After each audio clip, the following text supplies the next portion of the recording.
Well, good morning and good afternoon and good evening to all of you, wherever you are in the world. It's lovely to hear and to see you all. Thank you for giving us your most precious commodity, your time. And I welcome you to another wonderful Foresight Lecture.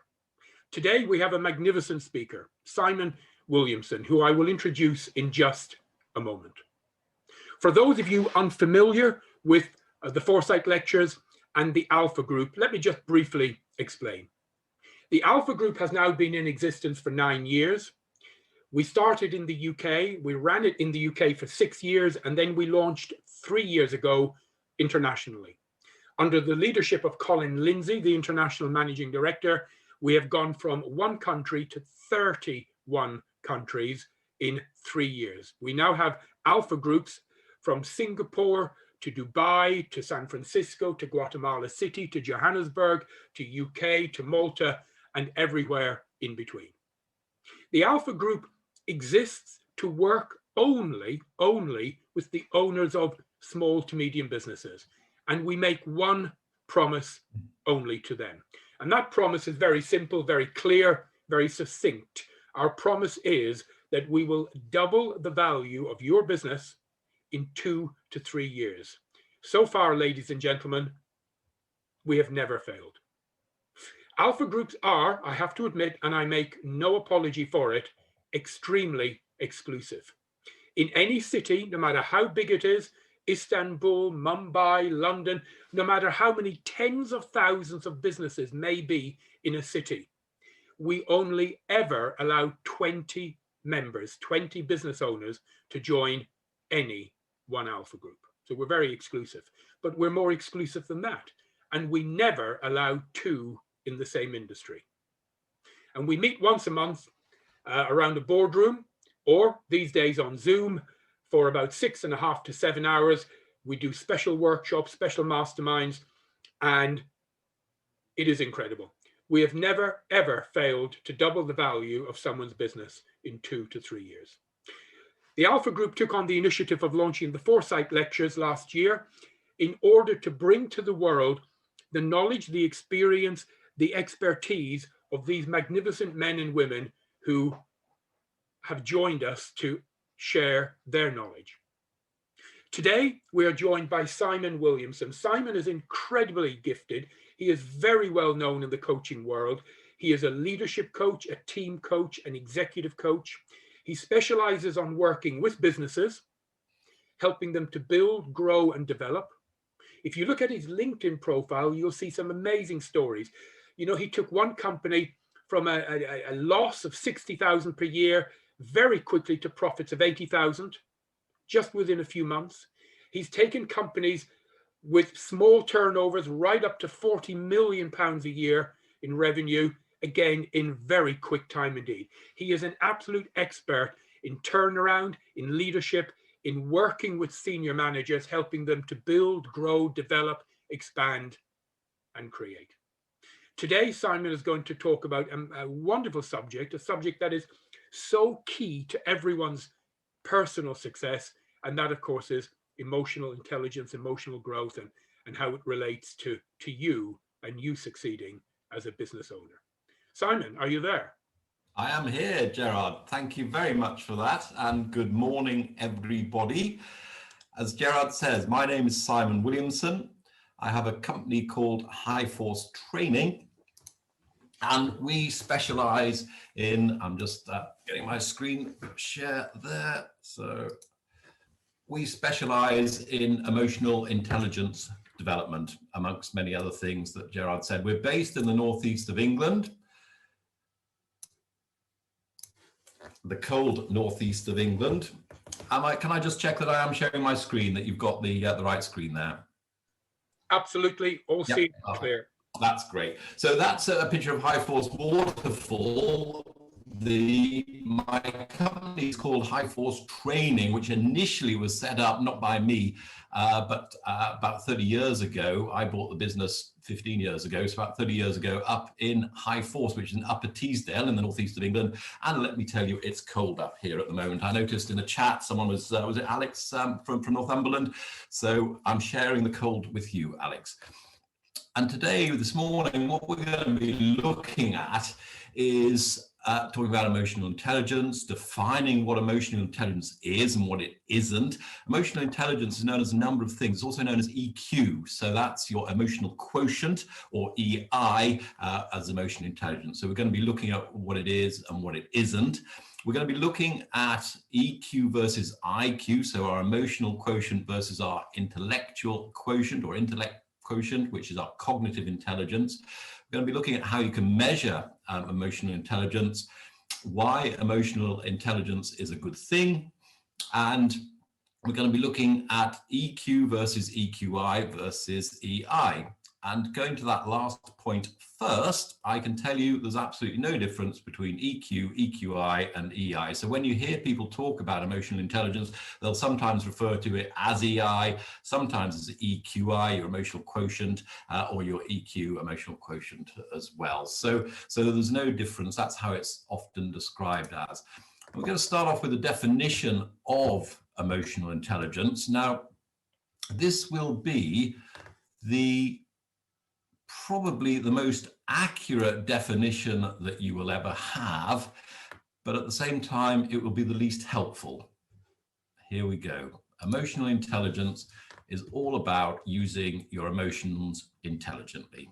Like I said, that is going to be the best definition you're ever going to get, but also the least helpful. So let's dig into that a little bit further. What are emotions? What is intelligence? Well, essentially, emotions are our various bodily feelings. So although they're generated from our brains and our minds, they manifest themselves within our bodies. And they're all to do with mood and temperament and personality and disposition and motivation. Indeed, you take the E from emotion and you get motion, you get motivation.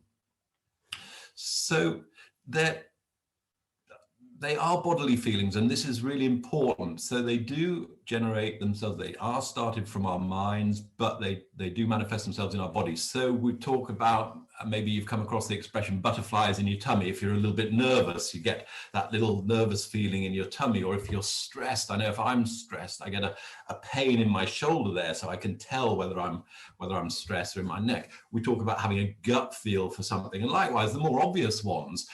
If you're sad, you might be crying. If you're happy, you're probably smiling. And if you're worried, you're maybe frowning. So these are all things that we can see from our bodies and our bodies' feelings. And you can roughly, this certainly isn't an exhaustive list, but there are a range of emotions, from light to tenderness to happiness to scared to anger and sad and so on. And if I were to ask you now, what are you feeling? You may be just sitting there fairly relaxed, not being able to feel much at all. Nothing really, as no emotions are strong enough to have made their way to your conscious. So you'd be sitting somewhere in the middle of that chart. I'm rather hoping that perhaps you might have started off being quite excited this morning at the thought of listening to me for 40 odd minutes or so. But this will give you an idea of some of the emotions that we experience. And also, very importantly, they start off as quite small emotions and then they build. So we should be able to work out what is happening for us at any one moment. So anger, for instance, generally speaking, you don't instantly become angry. You start off maybe being irritated with something, maybe then that builds up to a bit of resentfulness, and then you start to get sad, upset, mad, before you really get raging mad. So a key to managing your emotions is recognizing where you are on the scale, what is happening for you, and how that is affecting your behavior. Now we can look at a body map of emotions and where they do manifest themselves in your body. So anger, which we've just talked about there, very much in that jaw, when you get your jaw set And likewise in your chest, but most importantly, really in your fists, you want to lash out at someone. So on these charts here that you're seeing, yellow indicates the highest level of activities going on in your body, followed by red. Black is neutral, and blue and light blue indicate a low and very low activity, respectively. So fear, we talked about that sort of feeling. It's not quite in the pit of the stomach, but it's very much in your chest and going down to your stomach. If you look at the disgust, that's in your throat, and you sort of choke almost on disgust. Happiness very much in the face and the openness and the chest as well. Sadness, you're getting much lower feelings, much lower activity all around really, but a little bit in the eyes and down the middle there. And surprise, very much in the eyes. When we're surprised that our eyebrows go up, that's very much for surprise. Anxiety, a little bit very similar to fear there. It's that middle area, it's that sort of top of your stomach area. Love, head, heart, and indeed other areas. Depression, very low levels of activity all around. And that's why we get the expression feeling blue, which is illustrated very nicely on this slide. Contempt, in the face, always in the face. You can always see people's contempt in their faces, and pride, that face and the swelling of your chest there, and shame in the eyes, always in the eyes. You love watching little children when they've done something that they know they shouldn't perhaps have done or be doing, and they cover their eyes like that and hope that no one else sees them. So those are some examples of where you would typically be able to feel your emotions. But what about intelligence? What is intelligence? Again, something quite intangible. Essentially, intelligence is a very general mental capacity that, amongst other things, involves your ability to reason, your ability to plan, to solve problems. You put the two together and we get what we call emotional intelligence. So I'm going to give you 3 more definitions of emotional intelligence now.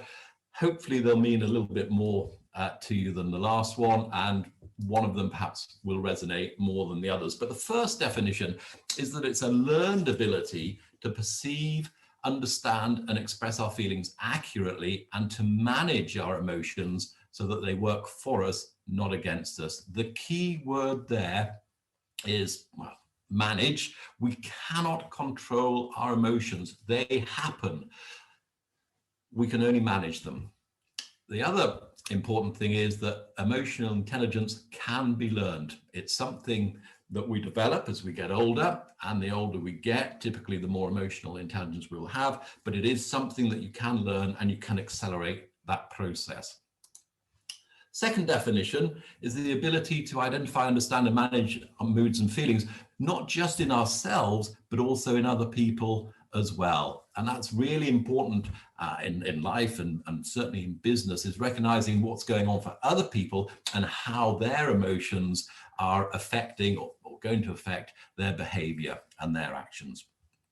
And the final definition, the third definition, for those of you looking perhaps for something a little bit more practical, it's how we cope with everyday life, how we cope with stress, change, solving problems, all the stuff that we all deal with on a daily basis to varying degrees.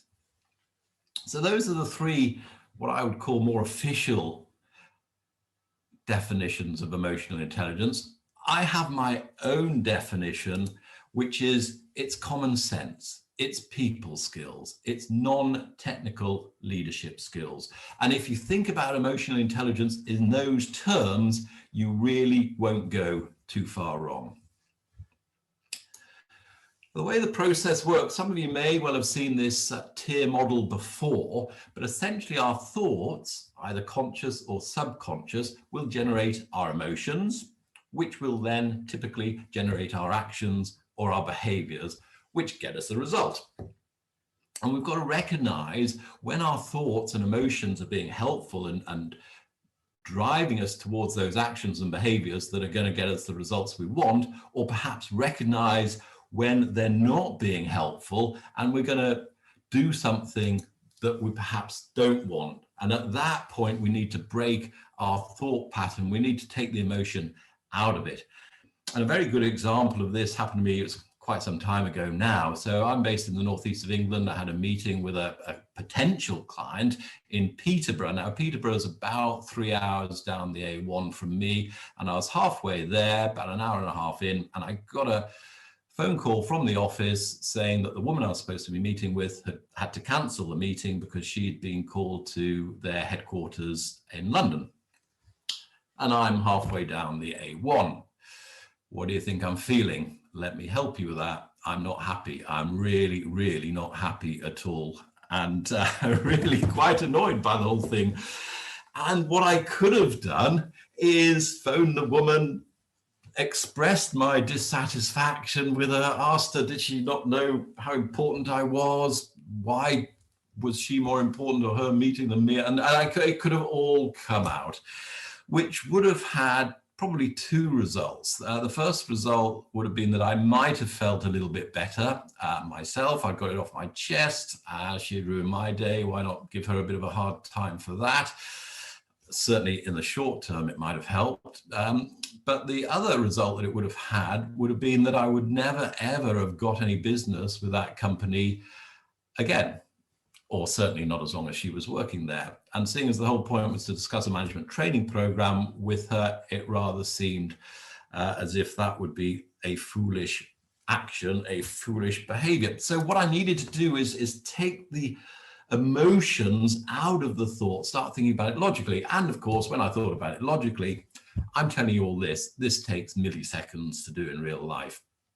But when you think about it logically, and as it happened, I had another meeting in Peterborough later on that day. As you might imagine, it was quite a long way to go just for one meeting. So I managed to tie up another meeting. I was staying near Peterborough overnight because I was working with another client the following day. So the reality was, it wasn't too much of a hassle that she'd cancel the meeting. And in fact, it may have worked slightly in my favor because the next time when we did organize to meet, she might have been feeling a bit guilty about it and might have been more receptive. And in fact, I did actually end up getting some business from there.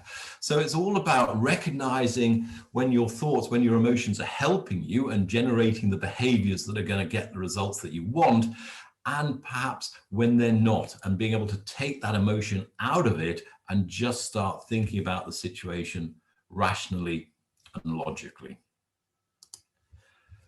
Some of you may have come across this before in management training. E plus R equals O. If I tell you that E stands for event and O stands for outcome, normally I would ask what the R would stand for. I'm going to help you here. It's actually response. Now, a lot of people say reaction, which also fits, it also works. I just prefer to use the word response. It's just much more controlled. So for instance, let's suppose you've been on a course of antibiotics, you go back to your GP and your GP says, oh yes, your body's responding to the antibiotics. That's a good thing. Your body's reacting to the antibiotics, not such a good thing. So response is just more measured. And very often we will say, oh, well, this happened, the outcome, because of this, the event. And it's so rare that the outcome is solely determined by the event. It's almost always determined by our response or someone else's response to a particular event. There was a program on telly, this is going back years now, called Neighbours from Hell. I noticed there've been a few iterations more recently, but as I say, this one that I'm going to refer to is a while ago now. And there was a neighbor who was a very keen bird watcher. And one lovely, beautiful spring morning, she saw quite a rare bird at the bottom of her garden.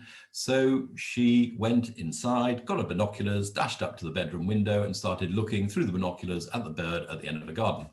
After a little while, the bird presumably got a little bit bored of being watched, got up, flew away, but only as far as the next door neighbor's garden and actually landed on his conservatory roof.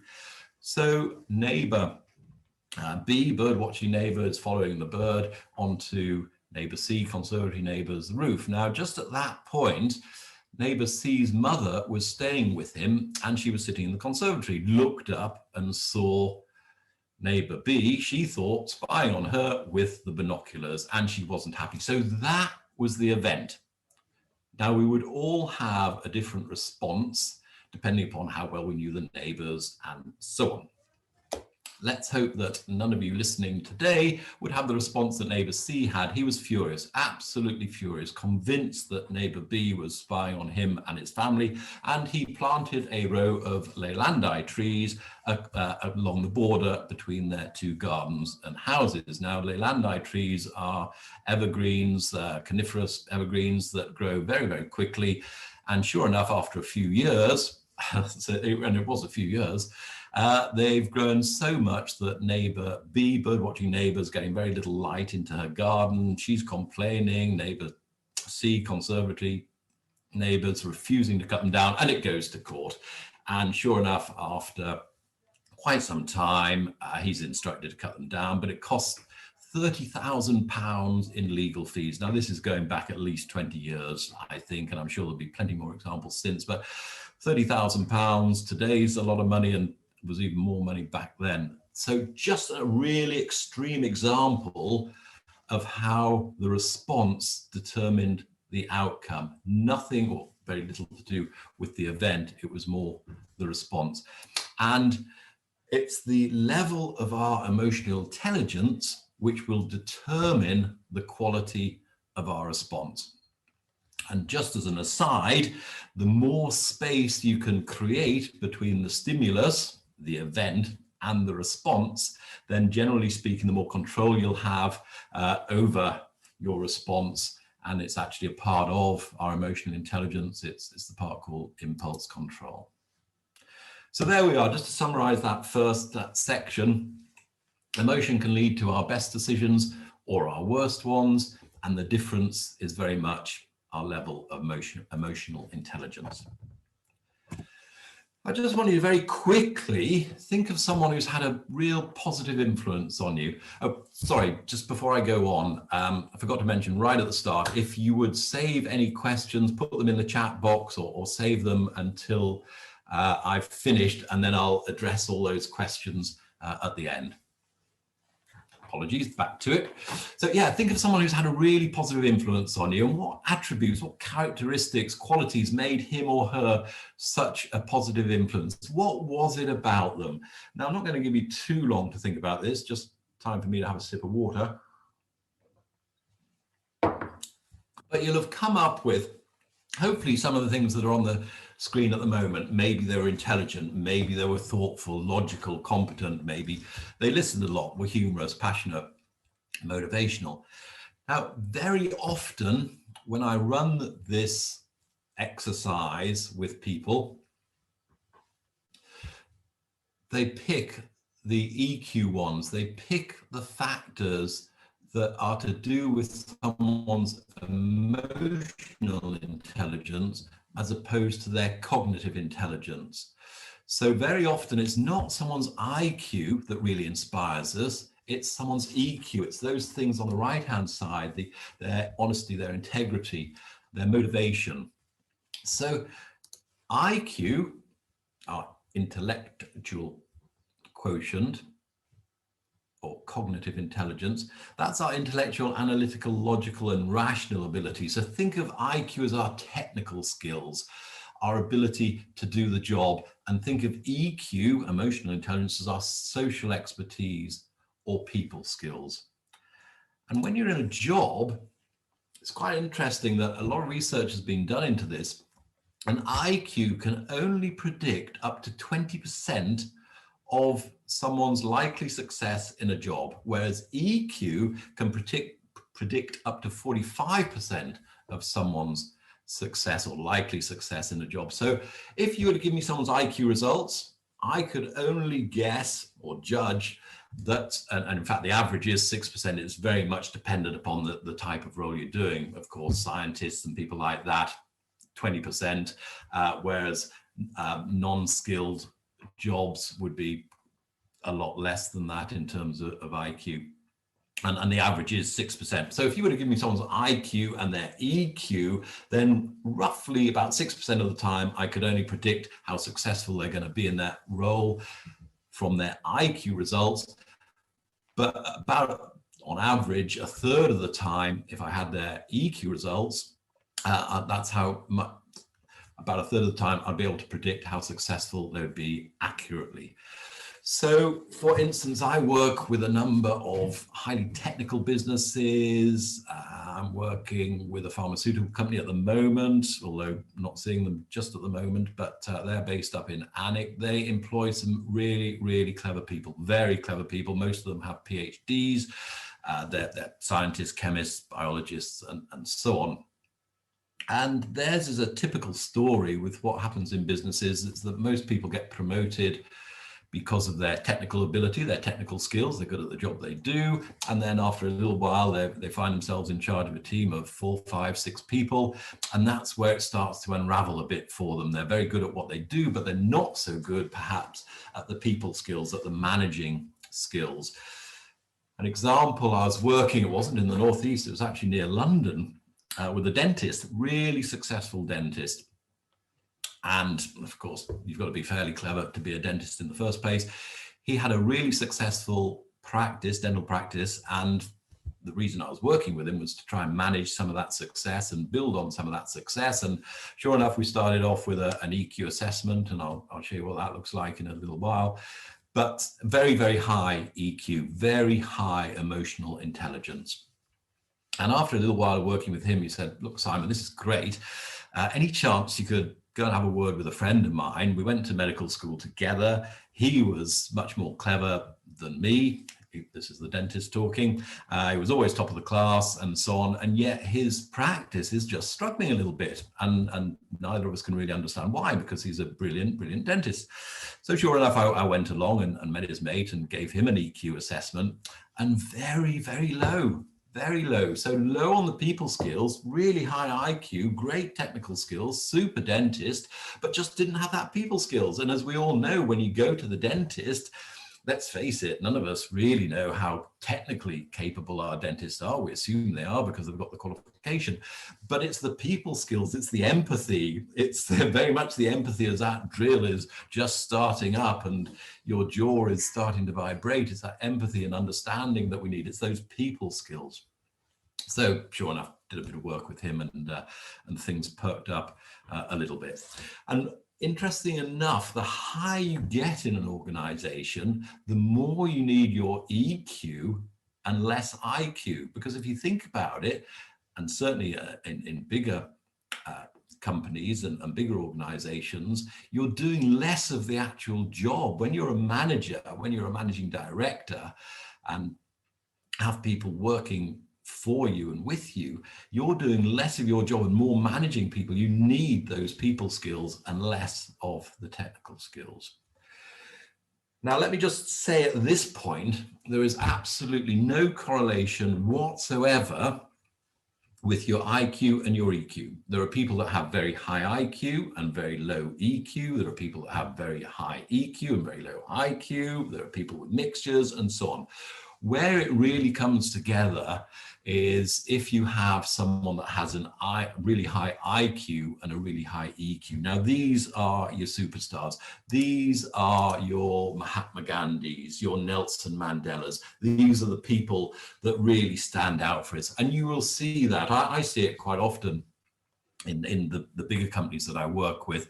And you'll see someone that's just, you can tell they're very clever, they've got great emotional intelligence, and sure enough, we'll maybe link in together, and in a few years' time, they've had some massive promotions and they're probably running a division of the company.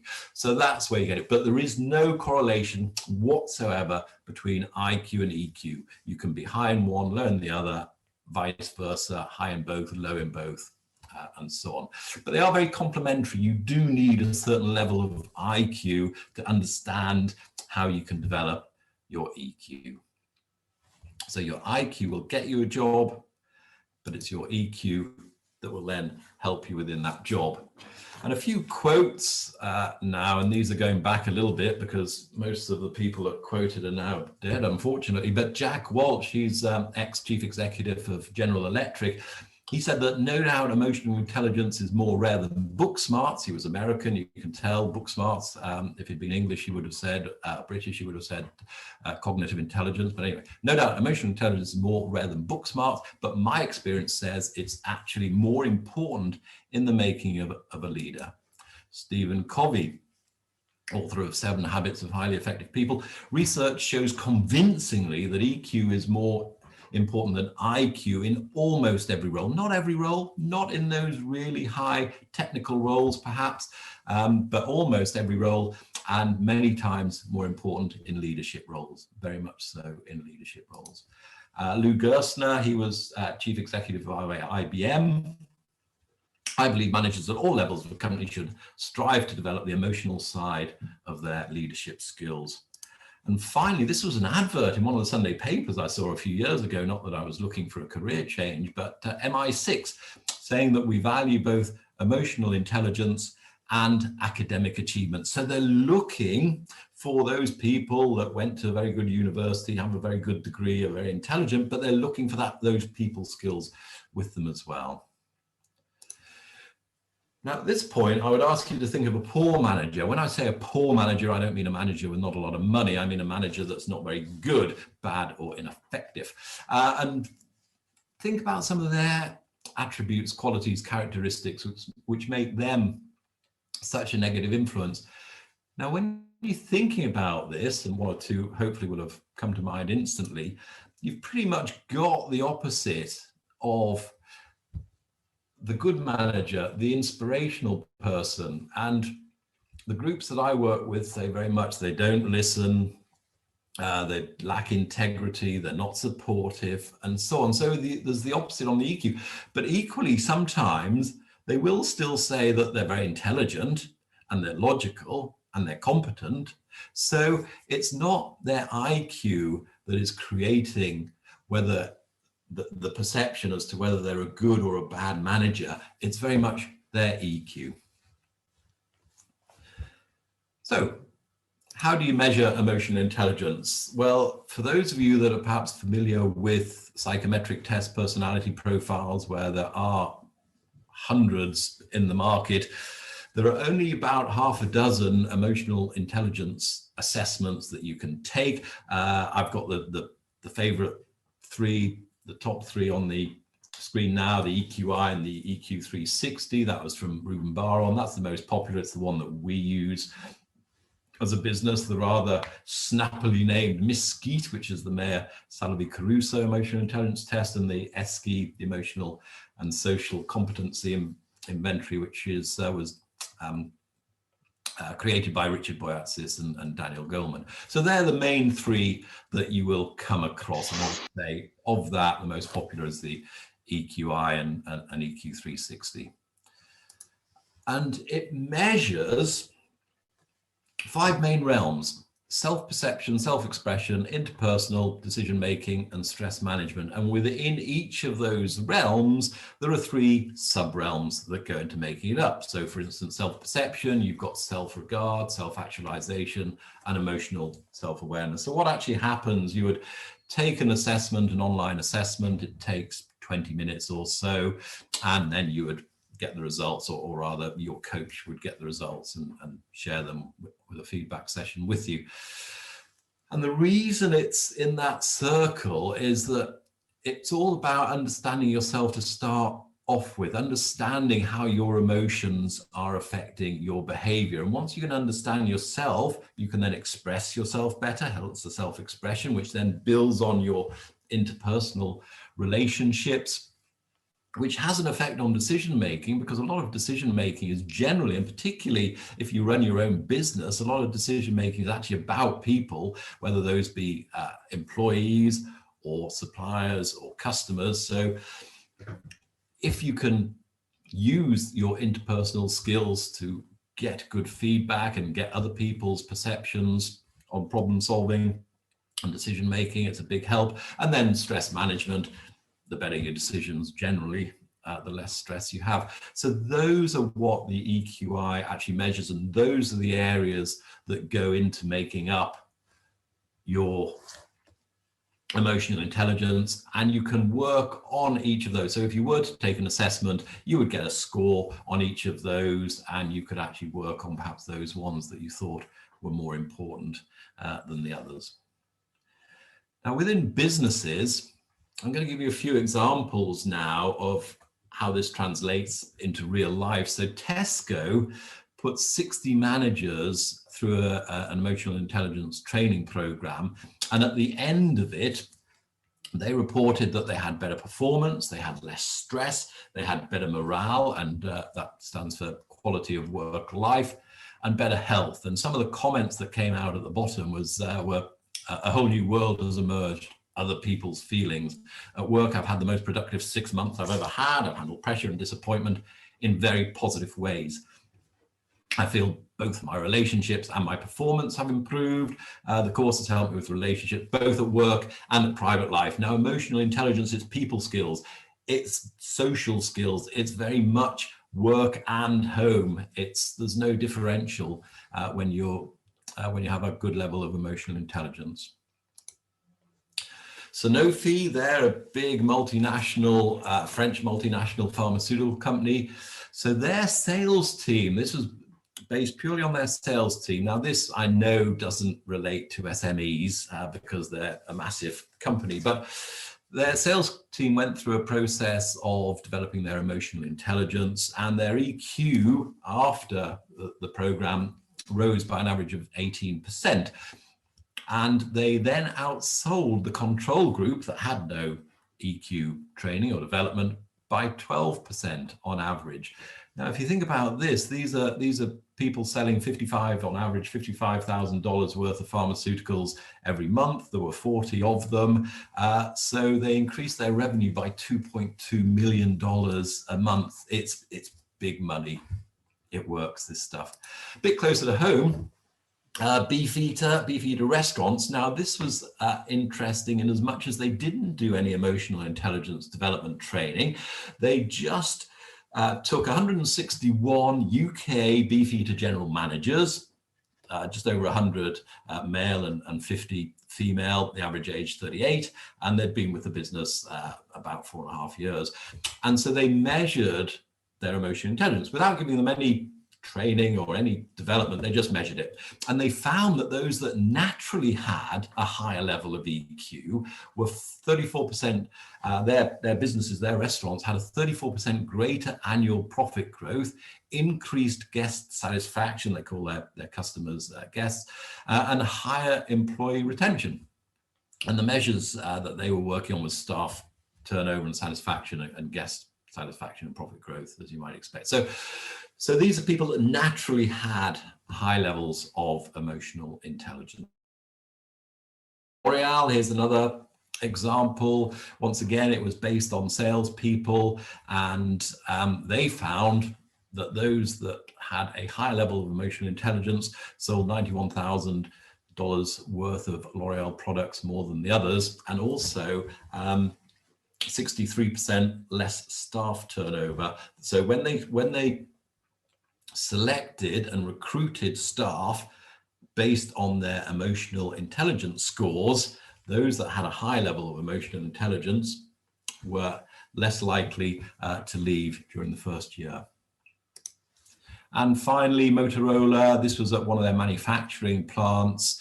The whole plant had an EI development program, and they found that 93% of their employees had increased their productivity.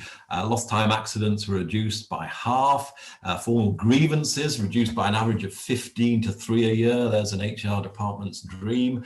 And productivity goals were exceeded by $250,000. So, from those figures, we can conclude that emotional intelligence is an important, if not essential, factor in creating a service-orientated climate which is authentic and therefore more effective. And authentic really is the key word here. I go into many businesses, well, used to, and on their wall are their missions and values, and I think, oh, this is lovely, I'm going to enjoy working here. Their values seem to tie in with my values, it'd be great. But the actual culture of the place and the culture of the business, they don't display those values other than on the wall, but then their day-to-day and their behavior, they're not displayed. So EI really can create that authentic culture. And it can be learned, it can be developed. So what's it look like in an individual? Well, people that naturally have a high level of emotional intelligence are more likely to make better decisions. They're more likely to engage and influence people more effectively. Remember, it's people skills. They create the right mood for the job. Now, if you're the owner or managing director of an SME and you think that your mood does affect the people that work for you and with you, then you'd be right. But you're probably not realizing how much your mood affects them. So go to the most extreme, how you think that your mood might affect them, and then double it and treble it and quadruple it again, because your mood has a massive impact on the people that you work with. In a team, now high functioning teams have great communication and trust, and this is something that EI builds in a team. It's that communication. And whenever I work with businesses, probably at least 90% of the time, they say that communication is one of the biggest problems they've got. And that's a lot of what the work I do, is helping to build that communication, which in turn builds the trust. And the teams are able to understand one another. They don't necessarily need to agree with one another. They just need to understand one another, and they address issues. They address any conflict. They don't let it simmer underneath the surface, because they've got that respect as well for one another, and they hold each other accountable. Teams with higher emotional intelligence, and these are based on the facts and figures and the stats and the research that I've just been through, but 50% more likely to have a lower staff turnover, more likely, 56% more likely to have higher than average customer loyalty, and 38% more likely to have above average productivity, and they're reporting higher productivity, so profitability. Now, there are three aspects common to every job: your job, my job, everybody's job. There are only three: resources, relationships, and routines. And if you have any issues in your work at the moment, I guarantee they will be in one of those areas. They cannot be anywhere else. It'll either be a problem with resource, and by resources I mean equipment, technology, facilities, people. It'll be a problem with the relationships. That could be internal, external, customers, suppliers, and so on. Or a problem with the routine or the processes, the way we do things. Maybe someone's tried to take a shortcut. But it's the level of emotional intelligence within your business that will determine the quality of those relationships within your business. So how do you actually improve your emotional intelligence? A number of ways. You could start off buying a book. The book that I would recommend you start with is called The EQ Edge. It's about £12 on Amazon. It's written by Stephen Stein and Howard Book, and very much based on the EQI assessment that we use. It has a chapter on each of those 15 sub-realms. So certainly that's what I would recommend if you are interested in looking at this further. The EQ Edge, make sure you get the 3rd edition. That's the latest edition. So it's the EQ Edge by Stephen Stein and Howard Book. You can, of course, do an assessment, either the EQI or the 360. So that's where other people assess you based on the questions as well. And you can have individual coaching. So a number of ways of improving your own emotional intelligence. As a team or an organization or a company, you can have development sessions, workshops, EQ 360 as well, and team alignment workshops and so on. So it's not just necessarily an individual, you can do it as a team. Now that brings me pretty much to an end. My contact details are on screen. If you would like any more information about emotional intelligence, how you can develop it further, anything we've talked about, and I'll take questions in a moment, please don't hesitate to get in touch. More than happy to help. And the other thing that so either email on there, the phone, LinkedIn, feel free to link in with me, please. And then the website is highforce, HIGH, highforce.co.uk. The other thing I also wanted to mention, which is particularly relevant to SMEs in the UK, I say the UK, excluding Scotland, unfortunately, but I work with Teesside University, or rather Teesside University employs me to deliver currently a fully funded COVID support program for SMEs. So this is things where we look at giving your business a business diagnostic and a review, perhaps look at business modeling, look at some tailored coaching and mentoring for you. So if you're interested in finding out a bit more about that and whether you'd be eligible for it, please let me know. But as I say, that's fully funded COVID support for any SME in England, Wales and Northern Ireland, who's been affected by COVID, which through my experience covers pretty much every SME. So that's me done. Thank you very much for your attention, and please, I'm now open for questions. Simon, if you could, fantastic. I can see the chat now. Wonderful. Hello, everyone. If you could type your questions within the chat box, that would be wonderful. And I can facilitate those and read them out to Simon. So in no particular order, Andrew says, great presentation. Thank you. My question, what one specific technique or intervention would you say is the most effective at developing EQ in self or others over time? What a great question. My goodness, we couldn't have primed it better.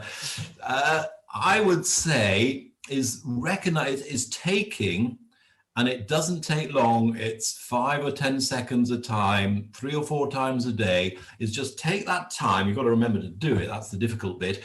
And just sit there and think, okay, what am I feeling now?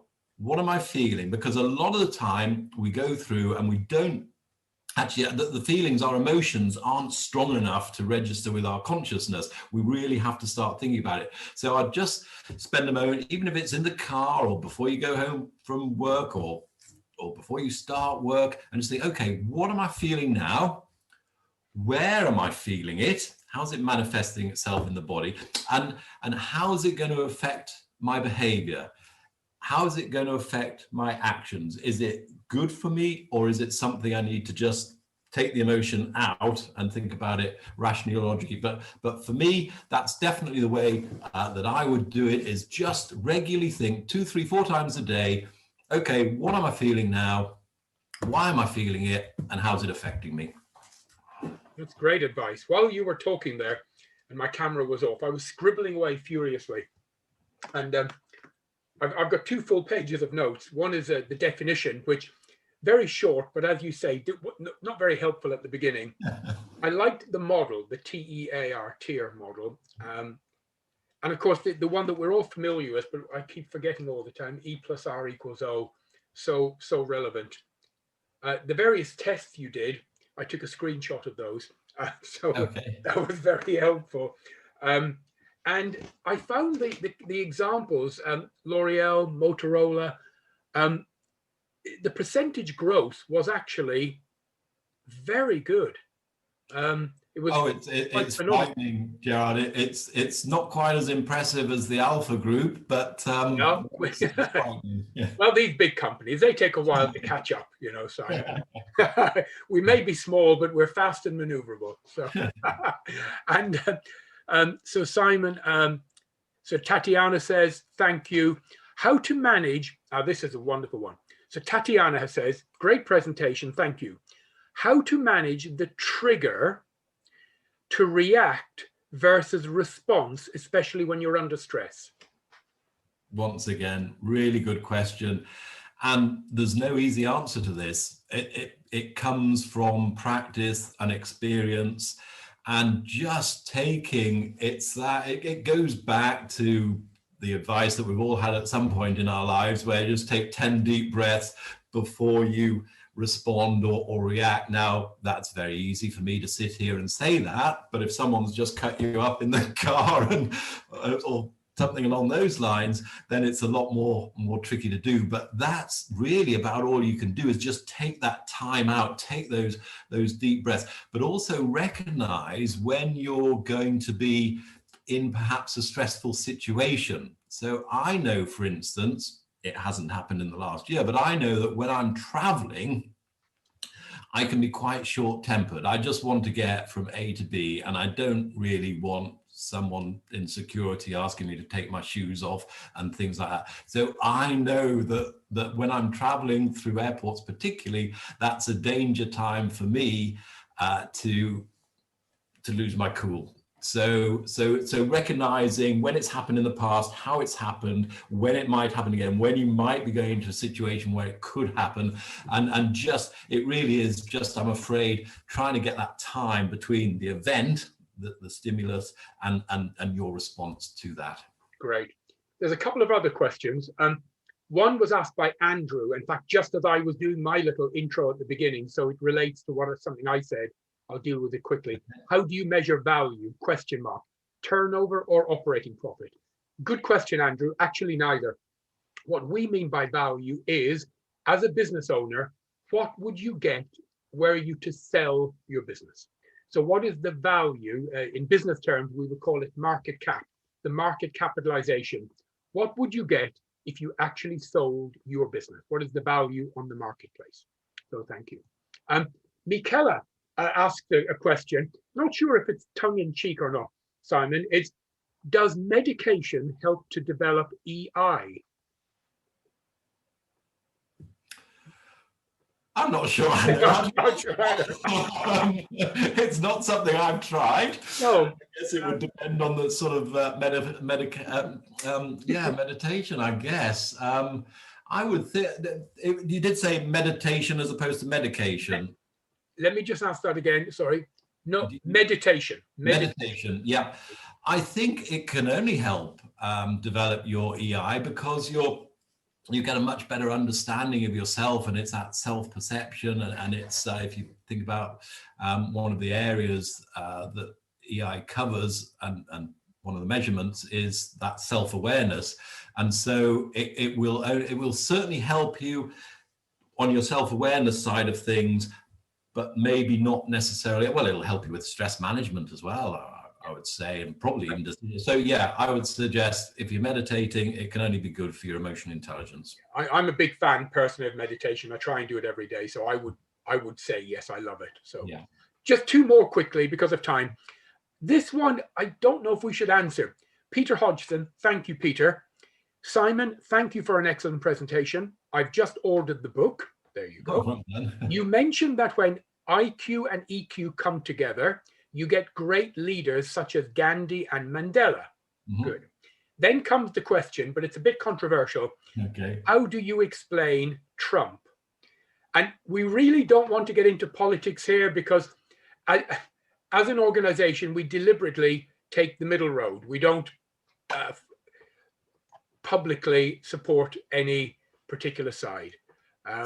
Well, it's an interesting one. Perhaps I could answer not necessarily with Trump, because the question gets, you still can have successful people, depending upon your definition of success. But let's take Steve Jobs, for example. Now, I think generally we can accept that he's considered to be a very successful person, but not particularly a nice person, maybe not particularly people skills, and probably lacked quite a bit of emotional intelligence in certain areas, but he was in one of those roles where the technical skills outweighed perhaps the people skills. So that is so yeah, it's not infallible by any stretch of the imagination, but as a general rule. Now, there are exceptions, as I mentioned, and Trump could easily be one exception. Steve Jobs certainly could be another, but it's certain areas that they lack, but other areas that are enhanced.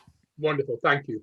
And I'll finish off by a question from Tatiana, which I can answer. It says, thank you, Self-awareness is the key, yes. One last question, will we receive the presentation? And the answer is, this has been recorded, and within a couple of days, it will appear up on the Alpha Group website under the Foresight tab, and will be available free of charge for the world and for all of you to go back to and watch and screenshot and take notes on to your heart's content.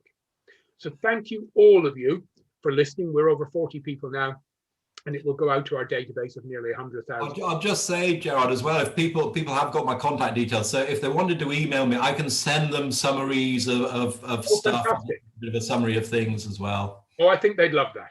I think they'd love that. So again, Simon put his email on the presentation. You can always go look at the recording, fast forward, go to that bit, get it, and then you can email him and he'll send it to you. So thank you, Simon. Thank you for your time. Thank you for your knowledge. Thank you for your inspiration. Thank you for the many, many years of hard work you put in prior to this to get to the point where you can share this knowledge. That's greatly appreciated. And thank you to all of you listening now and who listen to the recording. We appreciate your time as well.